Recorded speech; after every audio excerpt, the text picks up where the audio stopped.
Hola, mi nombre es Román García Edgar del grupo 2003. Este es mi examen video 2 de la materia Ecología Oral.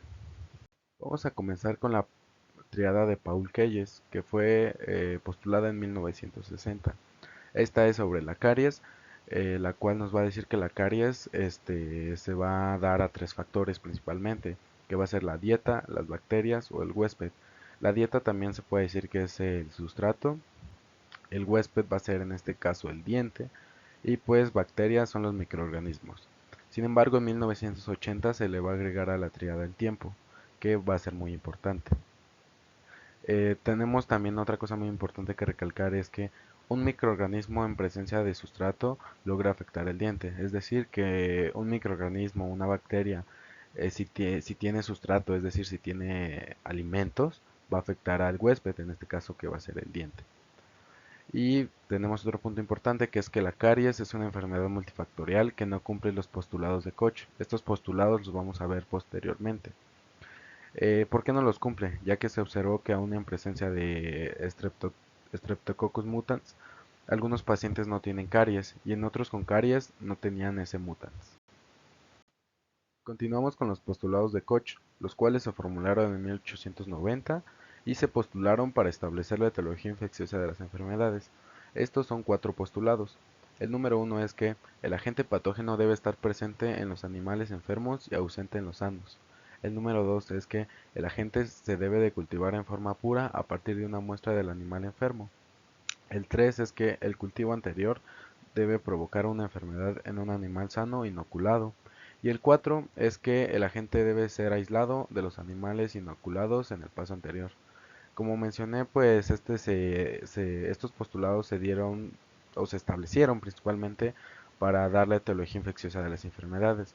Sin embargo, estos postulados en las caries no se cumplen. No se va a cumplir, ya que en algunos pacientes la caries se asocia a altas poblaciones de ese mutant y lactobacilos. También entre individuos varía la presencia bacteriana. Y pues aquí coloqué una imagen donde están dichos postulados y algunas imágenes representativas. Continuamos con los factores de Ferges-Kopp en 2004. Como ya he dicho, la caries es una enfermedad infecciosa de naturaleza multifactorial que no va a cumplir con los postulados de Koch, ya que se observó que aún en presencia de estos mutants no hay caries. Estos factores que Ferses-Kopp nos da son factores biológicos, factores socioeconómicos y culturales como el comportamiento, actitudes o el conocimiento, que van a interactuar directa o indirectamente en el establecimiento y desarrollo de microorganismos cariogénicos. Bueno, vamos a continuar con las teorías de las caries. Existían muchas teorías y sobre las caries porque pues no se conocía bien a fondo. Vamos a comenzar con la teoría acidogénica. Esta es la que nos habla de que la caries es producida por los ácidos. También está la teoría químico-alimenticia, que es donde los ácidos de los alimentos actúan sobre el diente y se genera la caries. Alimentos como carnes rojas, refrescos, cervezas, huevo, queso y café era lo que genera la caries. También está la teoría quimioparasitaria, que es donde la caries es causada por los ácidos producidos por los microorganismos. Pasteur fue quien descubrió la fermentación láctica. Otra teoría es la proteolítica, que es donde las bacterias y la placa dental son proteolíticas, es decir, que presentan proteáceas y acidez que rompen las proteínas alrededor del cristal de hidroxiapatita. Este cristal de hidroxiapatita es el que conforma los prismas del esmalte, que es donde se va a formar la caries. La teoría de proteólisis quelación, que es donde se sustraen los iones de la hidroxiapatita por la presencia de quelantes. Los quelantes, como recordemos, son sustancias que van a robar los iones. La teoría biofísica, que es la que nos dice que las altas cargas de masticación van a producir un efecto esclerosante y pérdida del agua que va a alterar las proteínas del diente. Y ya por último, la teoría de los gusanos, que creo que esta es la más antigua, ya que se va a remontar al siglo VII a.C., ya que se creía que había presencia de gusanos dentro del diente que bebían la sangre y se comían dichas raíces, y por eso pues se formaban las caries.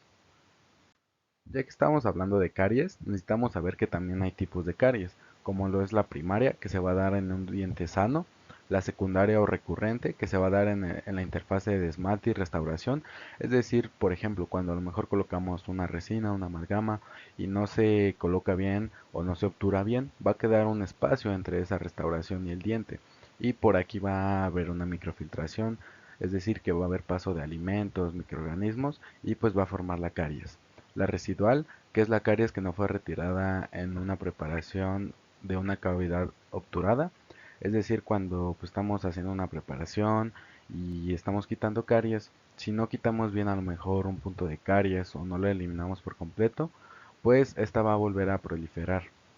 Esta se puede detectar más por radiografías. La oculta, que es caries no visible fácilmente y usualmente se da entre los puntos de contacto en cada diente. Como entre los puntos de contacto de cada diente no se suele ver a simple vista, necesitamos a lo mejor pasar el hilo dental para saber que hay una caries o por radiografías. Esta se da también porque pues no utilizamos el hilo dental para sacar los restos de comida que ahí se quedan. También está la caries dental activa y la caries dental inactiva o retenida. Algo muy importante en estas dos es que cuando a lo mejor una caries dental inactiva o retenida, cuando encontramos más bien una caries dental inactiva o retenida, no es lo más lógico, lo más correcto quitarla, ya que solo vamos a desgastar más diente. En cambio, cuando es activa, sí es necesario hacer una cavidad. ¿Cuáles son los factores determinantes para la caries? Bueno, cada uno se va a clasificar según sea suficiente y necesario, y van a ser 6. El uno es el consumo de sacarosa, el 2 es la presencia de Streptococcus mutans y lactobacillus, que va a ser la cantidad y grado de fermentación sacarosa. La 3 es el comportamiento de la curva de Stepan, esta es del flujo salival, amortiguadores de pH y viscosidad. La 4 es la maduración de esmalte dentina. La 5 es la titularidad del alimento, ácido fuerte o débil, titularidad, pKa del ácido débil. Y la 6 que es la composición del alimento, la cantidad de calcio y de fosfato. Hay que hablar de la hidroxiapatita. Esta es muy importante ya que va a formar parte del esmalte dental. Esta va a estar compuesta de calcio, fosfato e hidroxilos, por eso su nombre de hidroxiapatita. Esta, como ya me dije, está formada por fosfatos de calcio y además forma parte de las familias de las apatitas. Va a formar prismas hexagonales y se va a disolver en ácidos porque el fosfato y el hidroxilo van a reaccionar con el hidrógeno de los ácidos. Entre cada cristal de que va a formar la hidroxiapatita hay espacios interparistales que van a estar llenos de agua, de proteínas, y pues esta agua va a formar una zona de hidratación. La hidroxiapatita se va a presentar en dos fases o dos formas, una líquida y una sólida. La disolución y cristalización son las reacciones que van a permitir el cambio de una u otra, y la variable más relevante en este cambio es la concentración de protones hidrógeno, es decir, el pH en el medio. Aquí en la imagen que puse podemos ver cómo esta hidroxiapatita se encuentra en su fase sólida y la hidroxiapatita en fase líquida. A pH menores a 5.5, los hidrógenos van a reaccionar con los componentes de la fase líquida. Aquí está cómo los hidrógenos van a reaccionar con la hidroxiapatita en la fase líquida, lo cual va a provocar que la concentración de fosfato disminuya, haciendo que la fase sólida se disuelva. Aquí podemos ver cómo pues va a reaccionar y se va a disminuir este fosfato.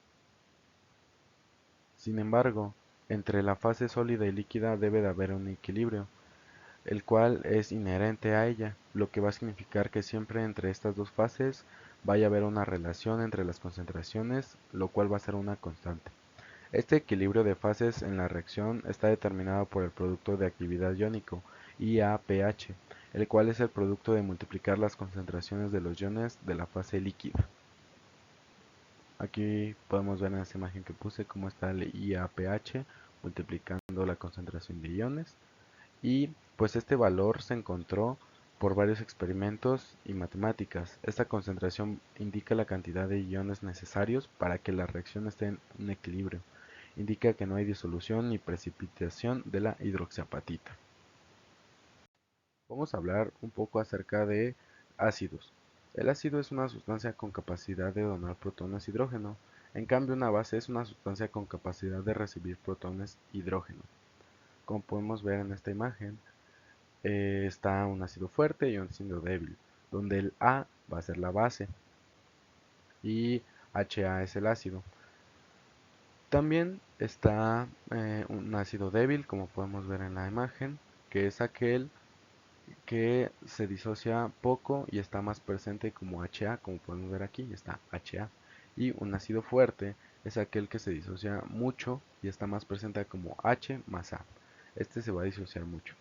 Y pues también todo esto lo podemos ver con una escala de pH, donde entre más este ácido sea, pues más bajo va a tener de número. O sea, a partir de 7 para abajo son más ácidos y a partir de 7 para arriba son más alcalinos. Es decir que pues los ácidos tienen esa capacidad de donar protones e hidrógeno. En cambio pues los básicos o los alcalinos pues son esos que tienen la capacidad de recibir esos protones e hidrógeno. Este ácido va a poder generar fenómenos sobre el diente. Uno de ellos va a ser la caries, que es cuando el ácido es generado por bacterias y va a haber enzimas proteolíticas. Y pues esto es la principal enfermedad, la número uno, que presentan la mayoría de las personas, la caries dental, que es producida pues por estos ácidos y se va a ver como manchas negras sobre la superficie del diente. Otro fenómeno que puede generar el ácido es la erosión dental. ¿Y qué es esto? Es cuando el ácido no es generado por bacterias y puede haber de dos tipos. Un ácido exógeno que va a ser fuera del cuerpo y esta va a ser dada por alimentos y bebidas que consumimos, como pues refrescos, jugos, el limón especialmente que tiene un pH ácido. Y también están los ácidos endógenos, que va a ser el ácido clorhídrico del estómago. Cuando una persona es bulímica, eh, es frecuente que se presente este fenómeno, ya que pues al estar vomitando constantemente, pues el ácido clorhídrico se va a quedar en la superficie de los dientes, dando esta erosión. La hidroxiapatita, al ser un cristal, se puede disolver en soluciones líquidas. Las soluciones, según la cantidad de soluto en el diente, se van a clasificar como insaturada, que es donde el soluto se disuelve; saturada, donde el soluto no se disuelve; y sobresaturada, el soluto se disuelve y se va a precipitar, es decir, se va a ir hacia el fondo. Como podemos ver en esta imagen, tenemos la insaturada, que es donde las moléculas se van a disolver rápido y va a haber un espacio entre ellas. En la saturada, el disolvente se satura y ya no acepta más moléculas en la solución y va a haber poco espacio entre las moléculas del soluto. Y la sobresaturada es donde es que va a haber tantas moléculas de soluto en el disolvente que pues las moléculas van a empezar a chocar entre sí, aumentando su peso y haciendo que se precipiten. Esta precipitación se arregla en forma de cristales. La hidroxiapatita al disolverse pierde sus iones. El primero que se va a perder al unirse con el hidrógeno es el hidroxilo, o sea el OH. El ion OH está en el centro del cristal y está unido por fuerzas iónicas. No hay un enlace covalente, ya que así al reaccionar con el hidrógeno se da el agua, el H2O. Si hay aumento del pH a 7 y si hay hidroxilos en el medio disponibles, el OH regresa a su lugar. A esto se le llama intercambio homoiónico. En cambio, si hay aumento del pH a 7 y no hay OH disponibles o hay otro ion más afín, se genera otra apatita. Así pasa con la fluorapatita. Esto se le llama intercambio heteroiónico. La fluorapatita es igual que la hidroxiapatita, tiene una fase sólida y una fase líquida, y su producto de actividad iónica, al cual le vamos a dar como nombre IAPF, el cual va a tener un valor de 1 por 10 elevado a la menos 121. Este valor es 10 veces más bajo que el IAPH de la hidroxiapatita, es decir que se necesita menor cantidad de iones para llegar a un equilibrio entre la fase sólida y la fase líquida. Por esto la fluorapatita es más resistente a cambios de pH. La cantidad necesaria de hidrógenos para disolver cada apatita se le va a llamar pH crítico, y así hay varios. Está el pH crítico de esmalte, que es de 5.5, el de dentina, que es 6.5, y el de la fluorapatita, que es 4.5.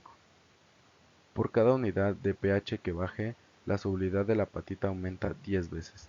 Y hay que recordar que la escala de pH es logarítmica. Esto implica que la diferencia entre pH 4.5 y 5.5 es de 10 veces. Significa que entre el pH crítico del esmalte, que es de 5.5, y de la fluorapatita, que es de 4.5, se necesitan 10 veces más de hidrógenos para disolver a la apatita. Formación de caries. El ácido producido por las bacterias produce caries, pero no solo es el ácido un proceso complejo que involucra el metabolismo bacteriano con proteasas, quelatos, metabolitos, etc. Los protones hidrógenos son átomos muy pequeños, que tienen un número atómico de 1. Son de la familia 1, tienen valencia de 1 y significa que tienen un electrón en su última órbita. Para que se encuentre en equilibrio electrónico necesita otro electrón para así reaccionar con otro átomo. Al aumentar la cantidad de hidrógenos afuera del diente y al haber menos cantidad dentro del diente se genera un diferencial de magnitudes. El esmalte y la dentina funcionan como una membrana semipermeable a los hidrógenos. Al haber esta diferencia de concentraciones de hidrógeno, los hidrógenos tenderán a entrar por los espacios pericristalinos. Al haber mayor concentración de hidrógenos pericristalinos, altera el equilibrio entre la fase sólida y la líquida de la hidroxiapatita, causando la disolución del cristal. Pasos en la difusión del hidrógeno en el esmalte y dentina microscópicamente. El número 1 es: las bacterias aumentan la concentración de hidrógeno afuera del diente. El 2: se intenta equilibrar la diferencia de magnitudes. El 3: los hidrógenos se filtran en el espacio pericristalino. El 4: durante la primera semana solo hay cambios microscópicos y hay disolución periférica del cristal. Y el 5: durante la segunda semana hay cambios macroscópicos, cambios en la superficie externa, cambios de color a un color tiza blanco, hay más poros entre los cristales y se generando una mancha blanca que es reversible. Como estos son microscópicos, pues también hay macroscópicos. En los macroscópicos, el ácido al entrar al esmalte y dentina se difunde en forma de cono invertido. Es parecido a su distribución es parecida a una fuga de agua en una pared. Del origen de la fuga se esparce al área más grande. Esta distribución causa varias zonas de las caries. Una zona superficial, que como su nombre lo dice es la zona más superficial del esmalte. Es la que está en contacto con la saliva y con los hidrógenos, pero también con calcio y fosfato. Esto hace que la superficie tenga periodos de dilución y formación de cristales de hidroxiapatita. Cuerpo de la lesión. En esta zona el ácido se filtra hacia las zonas más profundas y como no hay contacto con la saliva hipersaturada en calcio y fosfato, impide periodos de cristalización. Es la mayor zona de caries y hay poros del 10 al 25%. Estos poros permiten presencia de bacterias acidogénicas, acidofílicas y aquí la disolución es dominante. Hay metabolismo, bacterias, proteasas, quelatos que destruyen la proteína pericristalina. La zona translúcida es una zona donde hay reacciones de disolución y precipitación. Aquí no hay bacterias, la precipitación es mayormente dominante. Es un intento de reparación. Aquí se concentran los iones diluidos del cuerpo de la lesión y frente de la lesión, poros del 1.2%. El frente de la lesión es el área donde hay proceso de disolución y cristalización. La disolución es dominante, no hay bacterias y igualmente hay poros del 1.2%. La zona oscura corresponde a la zona de desmineralización y cristalización. Hay porosidad del 2 al 4%, hay desnaturalización de proteínas que dan color a la zona. La caries va a comenzar en el esmalte, pero puede llegar a la dentina sin que se haya formado una cavidad en el esmalte. Hay unas fases. La fase 1 o la reaccional, que es que la dentina reacciona para impedir el paso de hidrógenos y genera dentina esclerótica, y los espacios pericristalinos se cristalizan. La segunda fase es la fase desmineralizante. El hidrógeno entra a los túbulos y destruye al cristal. La fase 3, o también llamada fase invasiva, las bacterias penetran en los túbulos dentinarios. Y la fase 4 es, es cuando se retira el proceso odontoblástico. Vamos a hablar acerca del flúor. Es el elemento químico con número atómico 9 en el grupo de los halógenos. Es el más electronegativo y reactivo de todos los elementos. Los fluoruros son compuestos en los que el ion fluoruro se combina con algún compuesto cargado positivamente. El fluoruro más usual en la odontología es el fluoruro sódico, NaF, y se usa en agua potable a concentración de 1 a 1.5 partículas por millones. El flúor tiene alta afinidad por la hidroxiapatita. También se absorbe muy rápido en el intestino, hasta en un 90%, y se absorbe mejor a un pH menor a 3.4. Va a tener una carga negativa. La relación de flúor absorbido y en sangre es 1 a 1. Como es muy reactivo el flúor, se ocupan fluoruros. Los fluoruros se almacenan en huesos por 7 días, lo cual permite concentraciones bajas y constantes en saliva. En la odontología se ocupa, como ya mencioné, el fluoruro sódico acidulado con pH de 3.4. Las concentraciones en saliva del flúor son suficientes para alcanzar el IAPF, que es de 1 por 10 elevado a la menos 121. La reserva de flúor se puede agotar, por ello se necesitan concentraciones bajas en alimentos que mantengan esta reserva. La concentración constante de flúor en boca va a permitir la resistencia a la disolución por ácidos. El pH alcalino intestinal y gástrico inhibe la absorción, y el ácido intestinal va a favorecer esta absorción. Fosfatos de calcio. Estos son una familia de minerales que contienen iones calcio, fosfatos y pirofosfatos.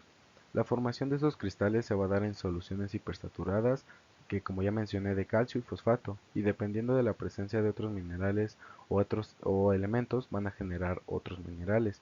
Si en la solución hipersaturada hay calcio, fosfato e hidroxilo, va a generar hidroxiapatita. Si en la solución hipersaturada hay calcio, fosfato, hidroxilo y magnesio, van a generar otra apatita llamada witiloquita. Esta formación de la hidroxiapatita no es perfecta. Se pueden formar otros cristales como la brushita y la monetita, los cuales tienen menor dureza que la hidroxiapatita, pero van a formar el sarro, células urinarias y la calcificación del cartílago. Otro importante es el fosfato de calcio amorfo, el cual se va a utilizar como material para reducir la sensibilidad en procedimientos de blancamiento dental, también en el llenado del canal de endodoncia, en pasta, chicles y enjuagues bucales, todo esto con la finalidad de reducir la pérdida mineral. Es importante en la fase de mineralización, pero no se ha encontrado como componente en tejidos duros. Interviene en la formación de cálculos urinarios. La caseína va a ser una proteína de la leche con carga negativa. Se va a unir al calcio y al fosfato del calcio amorfo, reduciendo la disolución del esmalte hasta en un 55%. Va a tener un efecto en caries incipientes principalmente. El flúor es muy importante, ya que va a sustituir a la hidroxiapatita en el periosto óseo, lo que permite un almacén del flúor hasta por 7 días, como ya lo había dicho. La concentración de flúor en boca debe de ser de 0.02 partículas por millones para estar saturado e impedir la disolución de la fluorapatita. El hidroxilo de la hidroxiapatita puede ser sustituida por carbonato, lo que produce apatita carbonatada, la cual es más sensible a pH más básicos. La concentración de flúor para inhibir a la enolasa de la glucólisis es de 10 partículas por millones. Esta concentración solo se da después de enjuague bucal o pasta dental y solo dura alrededor de una hora, por lo que el efecto anticaries por esta vía es mínima. Unas altas concentraciones de flúor, es decir, arriba de 100 partículas por millones, van a reaccionar con el calcio, generando fluoruro de calcio en forma de glóbulos sobre la superficie dental que se van liberando por pH ácidos. Las pastas dentales tienen 1000 a 1500 partículas por millones de flúor, por eso es bueno pues un correcto cepillado y constante. Y en cambio el flúor concentrado tiene hasta 12.300 partículas por millón. Y este se va a poder encontrar en los barnices que podemos aplicar como manera preventiva en una profilaxis. y estas aplicaciones de fluoruro se van a recomendar según el riesgo de caries o erosión dental, es decir, cuando a lo mejor solo son unas caries inactivas o unas caries que no pueden avanzar, pues es mejor aplicar estos barnices de fluoruro que van a tener mayor concentración para que produzcan esta fluorapatita. Pasemos a los alimentos, dieta y caries. En forma general y básica, los alimentos se clasifican según su capacidad de fomentar las caries. Se van a clasificar en cariogénicos, que son aquellos que promueven la conformación de caries, en cariostáticos, que son aquellos que ni promueven ni inhiben la formación de caries, y los anticariogénicos, que son aquellos que inhiben la formación de caries. La caries y la erosión dental son un proceso complejo donde los alimentos, dependiendo de su composición, frecuencia, consistencia y comportamiento químico, van a alterar la estructura del diente. Y así tenemos varios factores a considerar, como los carbohidratos, ya que pues las bacterias que producen más ácidos necesitan como sustrato principal carbohidratos, principalmente el disacárido sacarosa. La fructosa la utilizan para la formación de matriz, protección y hacer comunidad, y la glucosa para la energía y la producción de ácidos. También otro factor a considerar son los quelantes, ya que muchos alimentos tienen quelantes los cuales roban y se unen al calcio, impidiendo que regrese a la estructura de la hidroxiapatita. El más usual es el ácido cítrico. De igual manera, los fosfatos presentes en refrescos también son quelantes del calcio. Por ejemplo, el Gatorade tiene ácido cítrico, fosfatos y un pH ácido. Este va a ser muy erosivo y algunas presentaciones van a tener sacarosa, es decir, que van a tener carbohidrato o azúcar, como le decimos. Y los alimentos ricos en calcio van a inhibir la dilución de hidroxiapatita, así como el pH neutro y alcalinos. Otro factor es la acidez, ya que los ácidos disuelven a la hidroxiapatita. Un ejemplo es el pH del yogur, que es de 4 a 4.6, y este se obtiene del metabolismo de la lactosa por lactobacillus, que son bacterias acidofílicas. Dentro de esta acidez tenemos por ejemplo el ácido acético, que tiene un pH de 2 a 3.5 y se usa para conservar los alimentos, y pues al bajar tanto el pH mueren las bacterias y no pueden crecer y va a durar más el alimento. Por ejemplo, chiles en vinagre. Otro ácido es el ácido fosfórico, que este es un acidulante. Acidulante va a conservar el alimento y sabor al producto. Este es muy usado, va a tener un pH de 1.5.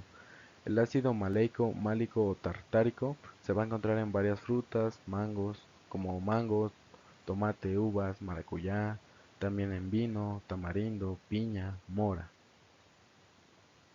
El pH de un ácido es el factor clave para la disolución de la hidroxiapatita, pero también y más importante es su titularidad. La titularidad de un ácido es que tanta base hay que agregar para llegar a pH neutros.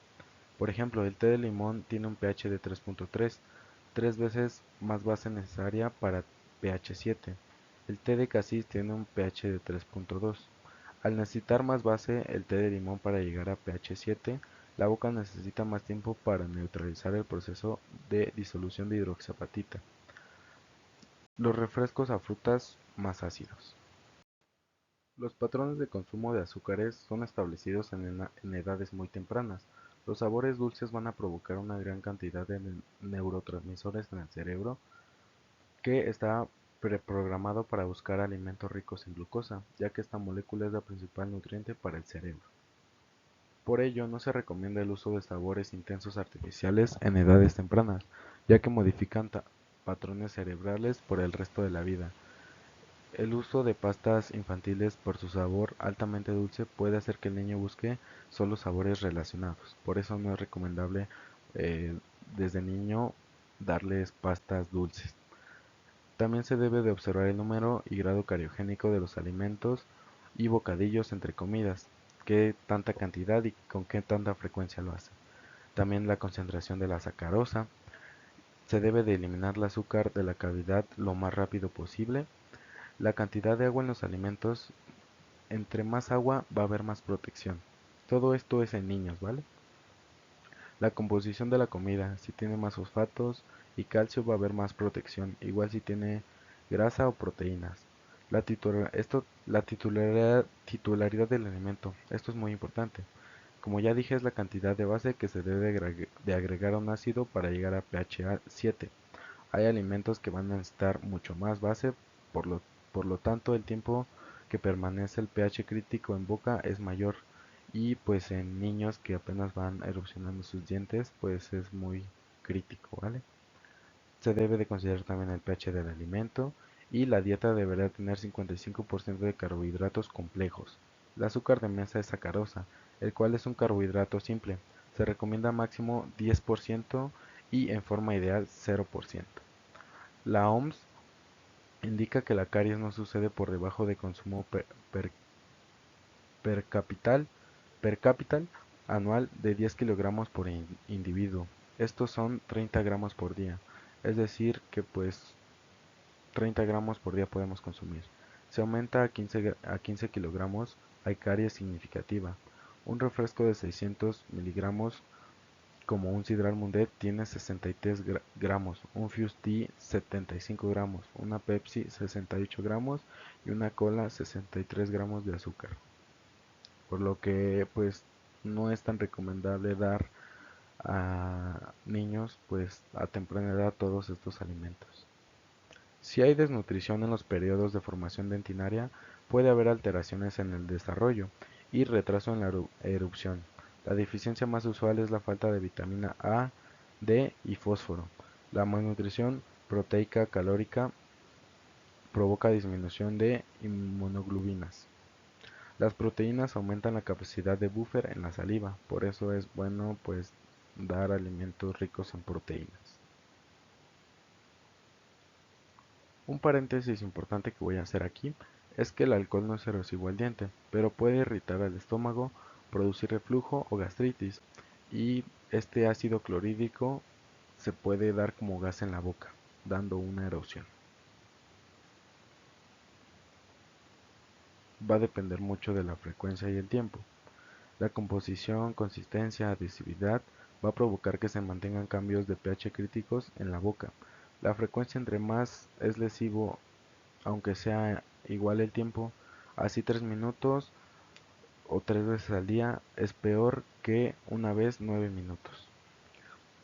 Los refrescos van a tener mayor humectancia que el agua, esto hace que desplacen al agua. También las personas vegetarianas presentan 65% de erosión dental, ya que usualmente comen más veces al día. Y pues como esto es como lo que dije, o sea, si tú consumes algo que tenga un pH ácido, es peor que lo consumas en pocas cantidades durante todo el día, a que lo consumas una vez es peor. Endulcorantes y sustitutos de azúcar. Se le llama así a cualquier sustancia dulce. Hay dos grupos. El uno va a ser alto valor calórico, que puede ser el azúcar o miel, y el segundo va a ser el de bajo valor calórico.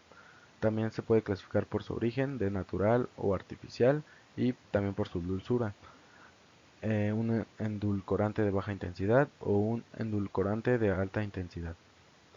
Estos van a ser más dulces que el azúcar y su uso hace que sea menos cantidad necesaria en los productos, así va a bajar el costo. Y pues algunos sustitutos del azúcar pueden ser la sacarina, que fue el primer edulcorante artificial en 1879. Es 5 veces más dulce que el azúcar, deja un sabor amargo, causa cáncer en ratas, es una amida, va a ser derivado del alquitrán o del petróleo, no es calórico y va a ser termoestable. También está el espartamo o NutraSweet, que fue descubierto en 1965. Se deriva de dos aminoácidos, del ácido aspartico y fenilalanina. Es 200 veces más dulce que el azúcar de mesa, tiene bajo contenido energético, causa tumores cerebrales en ratas y no va a ser termoestable.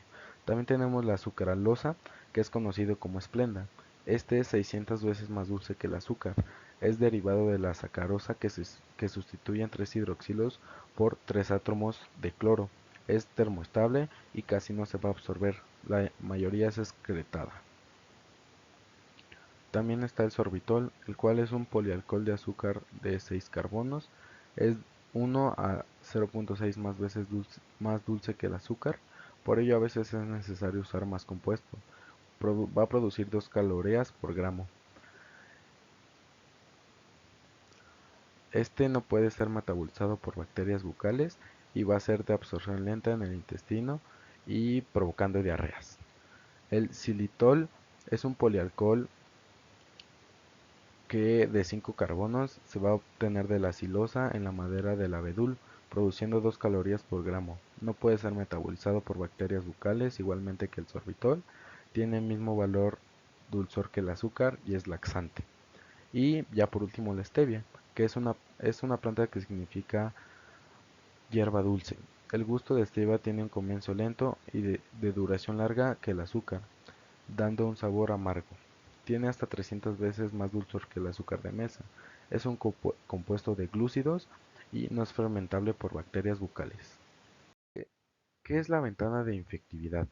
Bueno, como sabemos, la caries no es indicada por un solo microorganismo. Es una comunidad con estrechas relaciones y dietas altas en azúcares fermentables simples. Las especies relacionadas son Streptococcus mutans, Lactobacillus, Actinomyces, Bifidobacterium y Bellonella. La colonización microbiana se ha atribuido a las ventanas de infectividad.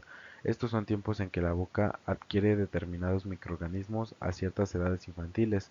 Estas se establecen y luego son difíciles de modificar. Las primeras bacterias se adquieren de la madre o cuidador principal, que va desde los 19 meses hasta los 31 meses. Durante este periodo se establecen los dientes infantiles, comidas sólidas y más variadas, y hay transmisión vertical y horizontal. La adquisición de ese mutans se da de los 26 meses a los 38. Esto relacionado con la cantidad y serotipo de Streptococcus mutans de la madre. Si hay menor cantidad de S. mutans en la niñez, habrá menos en la adultez. La cantidad de S. mutans va a aumentar con la edad y la cantidad de S. sanguis baja con la edad. Hablemos de Streptococcus mutans. Este es muy importante ya que es el principal microorganismo formador de la caries. Esta es una bacteria gram positiva que es anaerobia facultativa. Tiene influencia, como ya lo dije, en el desarrollo de la caries. Es acidogénica, va a formar cocos en cadena y cocos que cambian de forma según donde crece. Va a metabolizar principalmente la sacarosa. Tiene hasta 12 formas de transporte de la glucosa. Es heterofermentativa, significa que produce por la fermentación de la glucosa varios ácidos, como el ácido propiónico, ácido láctico, ácido acético y ácido fórmico. Su pH ideal es de 4.5 a 5.5 y este lo que hace es que cambia el pH del medio de 7 a un pH de 4.2 en tan solo 24 horas. Hay 8 serotipos, cada uno con diferente grado de producción de ácidos. Va a crecer en cultivos de agar mitis salivarius y forma colonias formes, adheribles y pegajosas. Al producir su gran cantidad de ácidos, va a inhibir a bacterias con pH 7. Va a poseer una bomba de hidrógenos que expulsa la acidez hacia el exterior de la célula. Así, dentro de esta un pH de 7 y afuera un pH ácido. No tiene ciclo de Krebs ni oxidación de piruvato de acetilcoenzima. Por esto toda su energía se obtiene de la glucólisis. Como producto se va a obtener mucho ácido láctico que se expulsa rápidamente. Vamos a tener también etapas del metabolismo de la sacarosa por cerotas. La primera etapa es el transporte rápido y eficiente de la glucosa, lo que hace que robe la glucosa de otras bacterias y al saber que hay picos de glucosa en la boca los almacena. El 2 es que al no tener un metabolismo eficiente de la oxidación de la glucosa, fase 1, fase 2 y fase 3 respiratoria, tiene que usar mucha glucosa y producir mucho ácido láctico. La etapa 3 es que produce enzimas extracelulares que convierten la glucosa y fructosa en complejos de reserva y protección y adhesión. Y la etapa 4 es la que sintetiza polisacáridos intracelulares de reserva. También tenemos unas enzimas extracelulares del S-mutans que van a ser, por ejemplo, de la glucosa, los glucosiltransferasas, dextranas, que se van a convertir en dextranos, mutanasas, que se van a convertir en mutanos, y de la fructosa, las fructosiltransferasas. Todos estos polisacáridos extracelulares tienen funciones de reserva de energía, protección, impiden cambios de pH y forman matriz extracelular. El metabolismo de las bacterias a base de aminoácidos. En la boca, aparte de las bacterias que usan carbohidratos para su metabolismo, se encuentran bacterias que usan aminoácidos. Estas como desecho producen NH4, urea u otros compuestos del nitrógeno.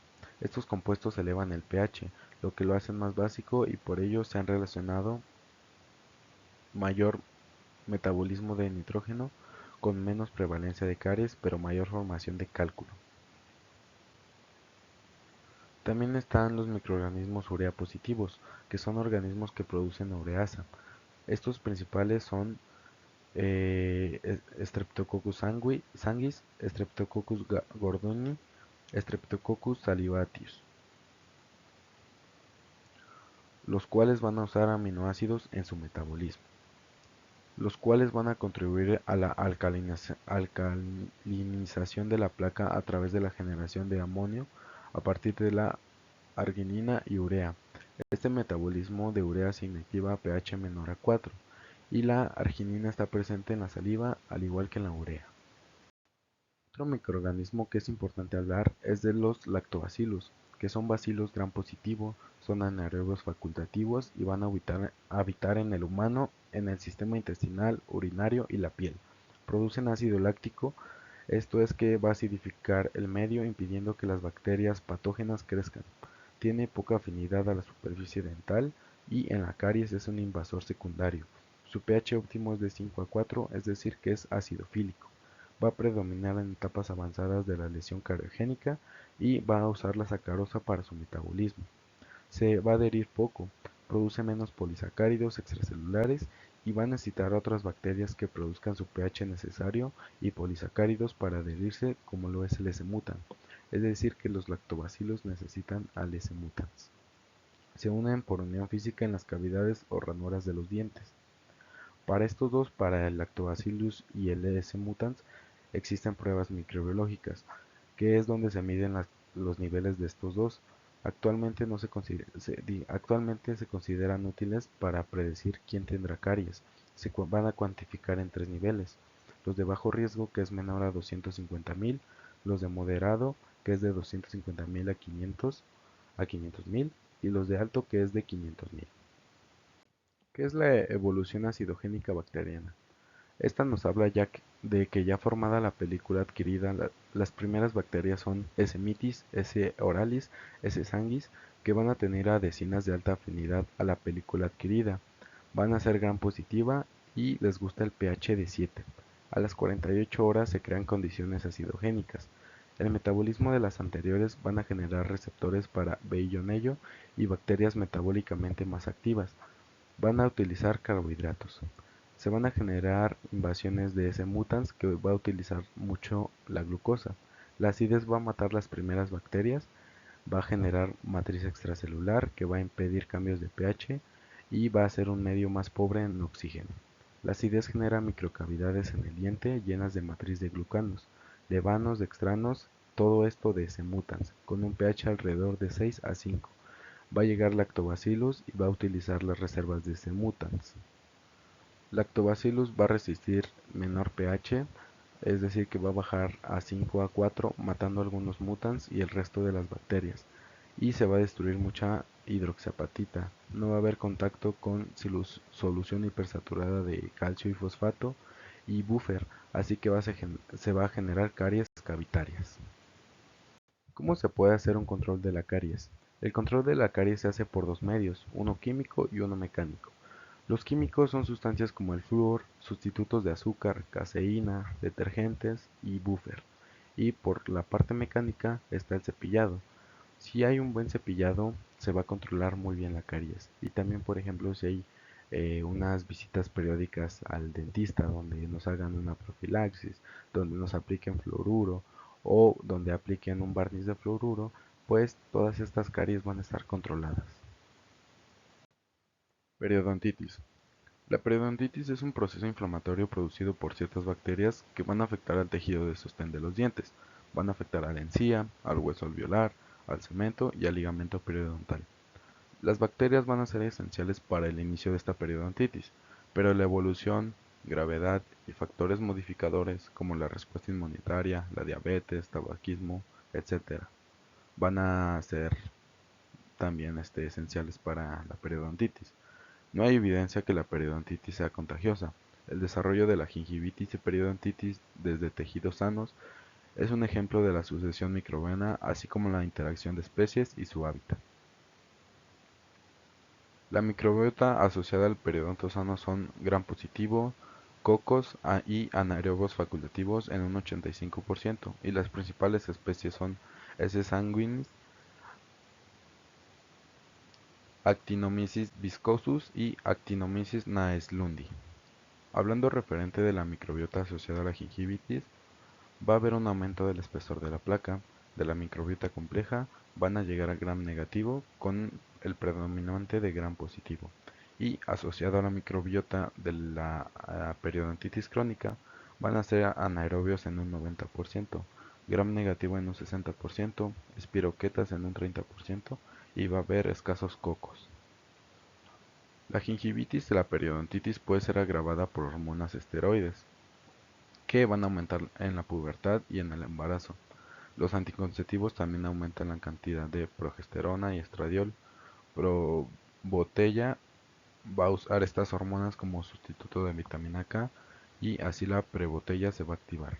La cantidad de depósitos microbianos, es decir, la placa, no concuerda con la severidad de destrucción de tejido periodontal. Está más relacionado con el nivel de respuesta inmunológica de prostaglandina 2 e interleucina 1. La periodontitis es más usual en hispanos y negros. Hay dos formas de reabsorción ósea, una horizontal y una vertical. Y va a ser más usual en adultos mayores de 36 años, donde va a haber una pérdida ósea. Se puede clasificar a la periodontitis en leve cuando hay pérdida de 2 milímetros, en moderada cuando hay pérdida de 4 milímetros y en severa cuando hay más de 5 milímetros. Y este grado de pérdida ósea va a estar asociado a un patrón microbiológico variable. Vamos a tener algunos factores de predisposición, como anormalidades en la función de la fagocitosis, que se va a dar en el 75% de la periodontitis grave. También se va a producir menos inmunoglobulinas específicas contra las bacterias. Va a haber polimorfismo del factor de necrosis tumoral. También puede haber funciones alteradas de monocitos y macrófagos que van a liberar más factor de necrosis tumoral, interleucina 1 y prostaglandina E, lo que hace que sea 20 veces más probable que la periodontitis surja después de los 40 años. Es improbable de que cualquier microorganismo solo produzca todos los factores que van a atacar al tejido, al hueso, al cemento y al ligamento. Hay sinergia patogénica. En un intento de correlacionar bacterias y su papel en la periodontitis, Sokronski hizo 5 complejos que designan en colores dependiendo de su alta relación con la periodontitis y la cantidad. Realiza una pirámide, como aquí la pongo en imagen. Esto tiene varios colores. El rojo van a ser anaerobios fuertemente asociados con la periodontitis. Se relaciona más la gravedad de P. gingivalis, T. forsythia y T. denticola. El color naranja van a ser anaerobios gram negativo, algunos gram positivo y va a estar asociados moderadamente a periodontitis,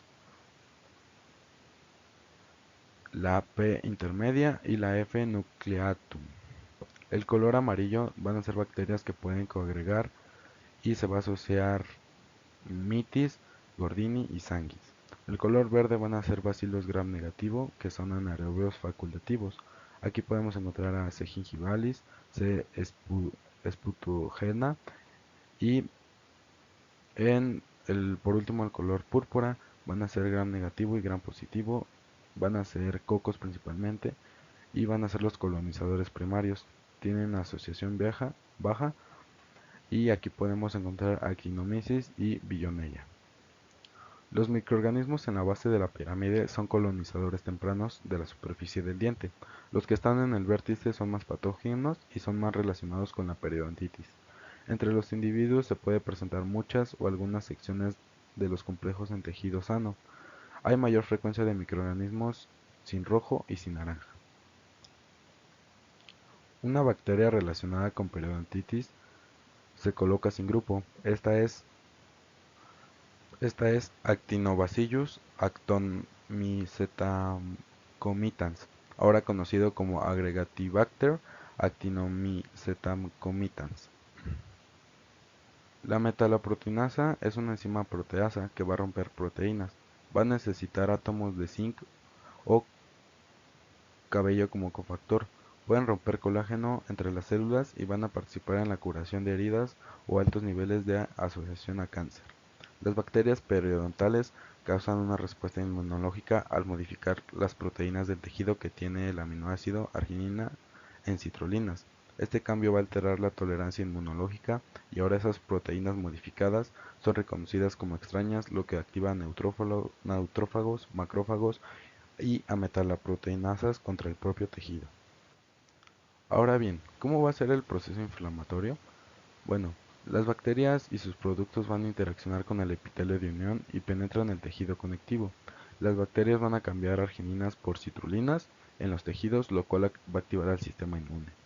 El segundo paso es que el tejido conectivo va a responder con vasodilatación, aumentando el número de leucocitos, neutrófilos, que van a migrar al vaso del epitelio de unión y se va a producir prostaglandina E, interleucina 8, interleucina 1 y factor de necrosis tumoral. En el paso 3 tenemos que los neutrófilos van a producir metaloproteinasas, cuya finalidad es destruir proteínas de bacterias, pero estas proteasas no son muy específicas y también rompen al colágeno y la matriz extravascular hasta formar una bolsa periodontal. Y por último tenemos que hay un aumento de infiltrado leucocitario de células B y T, neutrófilos y macrófagos que van a activar el complemento. Esta inflamación va a producir factor de necrosis tumoral que va a activar a los osteoclastos, destruyendo así el tejido óseo. Algo que recalcar es que el epitelio de unión va a ser un lugar sensible, ya que es delgado y es un acceso a nutrientes, proteínas del mismo líquido gingival. Y también recordemos que en este espacio hay poco oxígeno. Hablemos acerca del Aggregatibacter actinomycetamcomitans, el cual es parte de la microbiota de la cavidad oral. Se ha relacionado con formas agresivas de la periodontitis. Este va a ser gram negativo, es un coco bacilar, capsulado y anaerobio. Tiene oxidasa negativa, catalasa positiva y reductor de nitratos, es decir, que usa aminoácidos en su metabolismo. Fermenta carbohidratos, especialmente el almidón, la sacarosa y la lactosa. No produce esporas y tiene fimbrias que mejoran su adhesión. Hay 6 serotipos de la A a la F y varían en virulencia y tipo de LPS. Hay vesículas debajo de la cápsula y va a tener varios factores de virulencia, como la leucotoxina, que va a tener una actividad citoletal en las células polimorfonucleares, leucocitos y macrófagos. Esta toxina va a provocar poros en las membranas celulares y va a inhibir parte inmunológica celular. También tiene una toxina de distensión citoletal que va a inhibir la progresión del ciclo celular, va a inhibir la replicación de CD4 y va a destruir al citoesqueleto. Tiene LPS que va a activar a macrófagos para producir interleucina 1 y factor de necrosis tumoral que van a activar a los osteoclastos. También tiene proteínas receptores de Fc que usualmente la porción Fc de la inmunoglobulina se une al receptor de las células efectoras y la porción Fab al antígeno, es decir, a las bacterias. Aggregatibacter actinomycetamcomitans tiene receptores en su membrana para unirse a Fc, por ello no se va a activar la inmunoglobulina y va a inhibir parte del sistema inmune humoral. Va a tener vesículas que presentan colagenasas, que va a ser una enzima capa para deteriorar al tejido conjuntivo. Tiene citotoxinas que van a inhibir la proliferación de fibroblastos y así se va a inhibir la reparación del tejido dañado. Tiene epiteliotoxinas que van a destruir a los hemidesmosomas, lo que permite profundizar la infección. Va a activar a linfocitos T supresores y va a inhibir la producción de inmunoglobulina G y la M. Y tiene bacteriocinas, que van a ser enzimas que destruyen a otras bacterias como el S. mutans. Esta bacteria no puede crecer en medios enriquecidos como agar sangre, y esta también está presente en el 95% de las lesiones periodontales graves. En la población negra hay más prevalencia y puede haber un contagio familiar. Otra bacteria muy importante en la periodontitis es la Porphyromonas gingivalis, la cual es un cocobacilo gram negativo que va a tener fimbrías para mejorar su adhesión. Es anaerobio obligado, es colonizador secundario, no es móvil, tiene 80 de prevalencia en periodontitis y 25 de prevalencia en sanos. Está capsulado, lo que lo va a proteger de la fagocitosis. Su característica va a ser que se puede adherir a varios tejidos y bacterias. Además, presenta vesículas por debajo de la cápsula que van a estar llenas de proteasas, tripsina, fosfolipasas y lipasas que van a liberar para destruir el tejido y así obtener aminoácidos, hierro y demás nutrientes. Pueden evadir el complemento, la fagocitosis y la opsonización. Al hacer esto, el sistema inmune atrae más neutrófilos y se van a producir más defensas, entre ellas más metaloproteinasas, que si se pierde el equilibrio con los inhibidores de metaloproteinasas de fibroblastos, se va a destruir el tejido y por ende va a haber periodontitis. Otra de sus características va a ser que degrada factores del complemento C3 y C5, además de tener sistemas de protección contra oxígeno, y puede subir el pH de 7 a 7.5 y permite una prevalencia de menos el 9 al 99% en una comunidad. Continuamos con las pastas dentales. Este uso de las pastas dentales remonta desde los egipcios hace 4000 años y tiene varios componentes principales, como los abrasivos, el cual es un componente de mayor dureza, y los más usados son el sílice, el carbonato de calcio, el pirofosfato de calcio, carbonato de calcio, y su grado de abrasividad va a variar según el tamaño, el tipo de grano y el tipo de movimiento usado en el cepillado y también el tiempo. Se va a presentar del 10 al 50% de la pasta y se clasifica la abrasividad de las pastas por el índice RDA. Aquí también importa cuánto tiempo nos cepillamos durante un día, en un año, un mes o toda la vida. Va a tener humectantes, los cuales son compuestos que ayudan a retener agua, van a ser moléculas hidrofílicas de sensación a crema que va a impedir que se sequen. Los más usados son glicerina, sorbitol. Estos, además de ser hidrofílicos, van a ser dulces. También va a tener aditivos, los cuales se van a utilizar con muchas finalidades. Algunos van a ser conservantes, como el benzoato de sodio, unos aromatizantes, como esencias de menta, eucalipto, y unos edulcorantes, como la sacarina. Y no se usa la sacarosa en este caso. También va a contener algunos componentes terapéuticos como los antisépticos. El más usado es triclosan y también tiene fluoruros, y la concentración usual son de 1000 partículas por millones a 1500 partículas por millones. También contiene desensibilizantes que va a bloquear los túbulos dentinarios.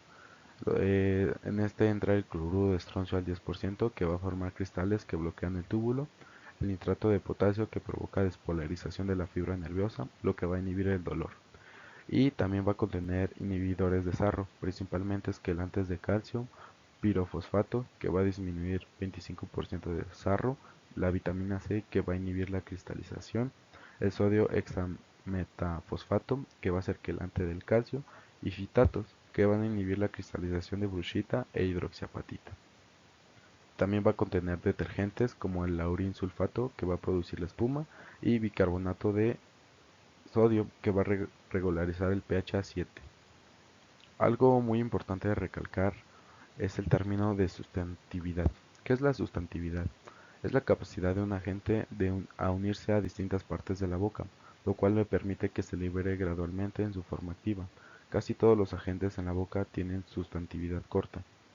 de segundos a minutos, excepto la clorhexidina, que es de 6 a 8 horas.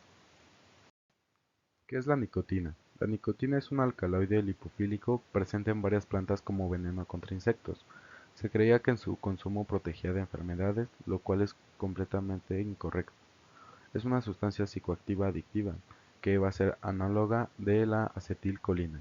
La nicotina se absorbe rápido por los pulmones y membranas de las mucosas de la boca. Es un estimulante sobre vigilancia, alerta y rendimiento cognitivo.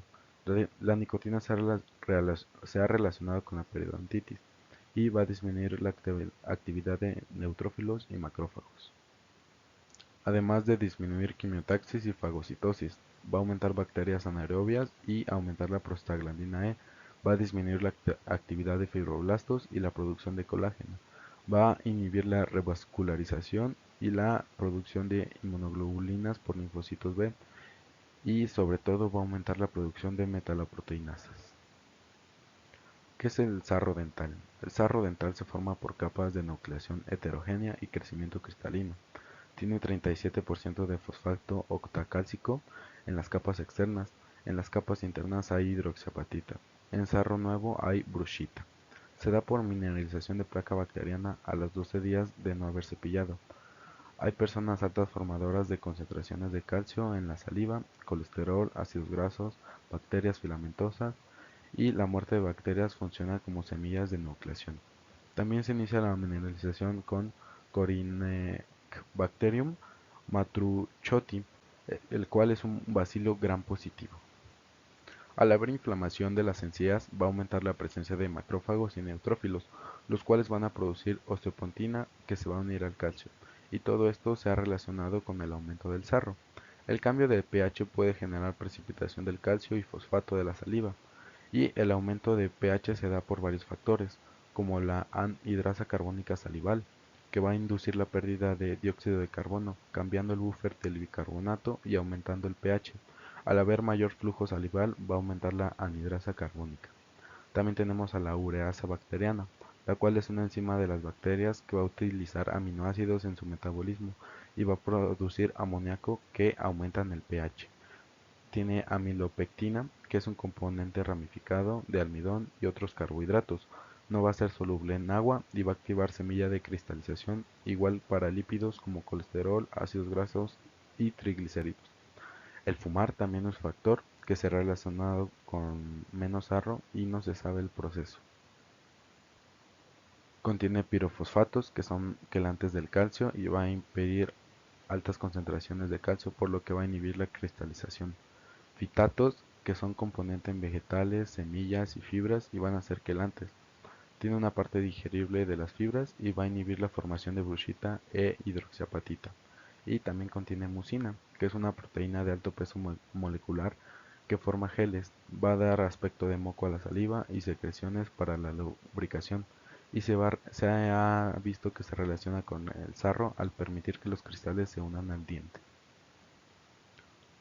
¿Qué son los detergentes? Los detergentes son moléculas anfipáticas que van a tener una porción polar y otra apolar. Al unirse a la membrana lipídica van a cambiar la forma y función de los componentes de la membrana hasta el grado de romperla. El detergente más usual en las pastas dentales es el laurín sulfato de sodio, en su sigla SOS. También tenemos a la clorhexidina, la cual va a reducir la placa en un 60%. Es un antiséptico con carga positiva, es decir, es un catión, que se une a proteínas y carbohidratos con carga negativa, lo que provoca la alteración en función de la membrana, disminuyendo la adhesión de bacterias a superficies. Tiene sustantividad de 6 a 8 horas, es más activa versus gram positiva que versus gram negativa, y esta se va a inactivar por sangre. Tiene mejor actividad a pH 8, pierde actividad a pH a -5.2 y produce pigmentación de la superficie dental, la cual puede ser removible por limpieza dental. Y también va a producir cambios en el gusto. Hay concentraciones de 0.12 al 0.2%. Dos veces al día durante 2 semanas, un mes, se debe de cepillar con pasta antes del uso de la clorhexidina, ya que los componentes de la pasta pueden ser aniones y unirse con el catión de la clorhexidina, inhibiendo su acción sobre las bacterias. Como sabemos, la superficie del diente y las bacterias tienen carga negativa. La clorhexidina tiene dos cargas positiva a pH de 5 a 8. Esto hace que se unan las superficies dentales y microbiológicas y altere la membrana y la adhesión bacteriana. También permite la alta sustantividad, alteraciones del gusto y pigmentación del esmalte. También durante los detergentes tenemos al triclosan, el cual es un antiséptico utilizado en jabones, pasta dentales y desodorante. No está establecido su mecanismo químico sobre las bacterias, pero se cree que interfiere en la membrana y metabolismo bacteriano. Su degradación en el ambiente afecta a muchos microorganismos. Va a inhibir la fotosíntesis y reproducción y se ha relacionado con aumento de resistencia bacteriana. Es un disruptor endocrino que puede ser cancerígeno, aumenta alergias y en Estados Unidos está prohibido. Su efecto sobre el control de gingivitis y periodontitis es escaso, comparable con una buena técnica de cepillado. Probióticos en la cavidad oral. Los probióticos es una formulación de microorganismos vivos que tienen el potencial de modificar la microbiota con un efecto positivo. Se han estudiado más en el sistema digestivo y en boca se han usado cepas de Lactobacillus reuteri que producen reuterina, que es un antibiótico de amplio espectro. También se han usado comercialmente S. salivarius. Los probióticos tienen dos efectos. Pueden ser por competencia, es decir, que van a disminuir la población bacteriana virulenta, aunque esto es difícil, ya que una población establecida va a ser difícil de alterar. Hay otros factores abióticos como el pH y la temperatura. La segunda forma en que actúan los probióticos son regulando el sistema inmune, como regular los neutrófilos, los macrófagos, lo cual se ha visto con Lactobacillus acidophilus y casei. El Streptococcus cristatus, Salivarius mitis sanguis pueden atenuar la producción de interleucina 8. Esta interleucina va a aumentar en presencia de Aggregatibacter actinomycetemcomitans. La presencia de Lactobacillus brevis disminuye la producción de metalaproteinases y prostaglandina E. Algunas bacterias pueden producir peróxido de hidrógeno como S. sanguis. Este peróxido de hidrógeno contra las cantidades de Aggregatibacter actinomycetamicomicans es bueno. S. salivarius produce bacteriocinas que van a afectar a S. mutans, biosurfactantes que son detergentes producidos por bacterias que van a impedir la adhesión de otras bacterias. Se ha encontrado que S. mitis actúa sobre bacterias periodontopatogénicas y S. mutans también ha usado variantes. S. mutans es poco cariogénicas para suplantar poblaciones muy cariogénicas. Vacunación en enfermedades dentales. En la generación de caries y periodontitis, la etiología bacteriana no está inducida por una sola especie bacteriana. Se han encontrado altas relaciones con algunas especies, pero se acepta que estas enfermedades son producto multifactorial. Esto conlleva que la vacunación no pueda ser específica a una bacteria.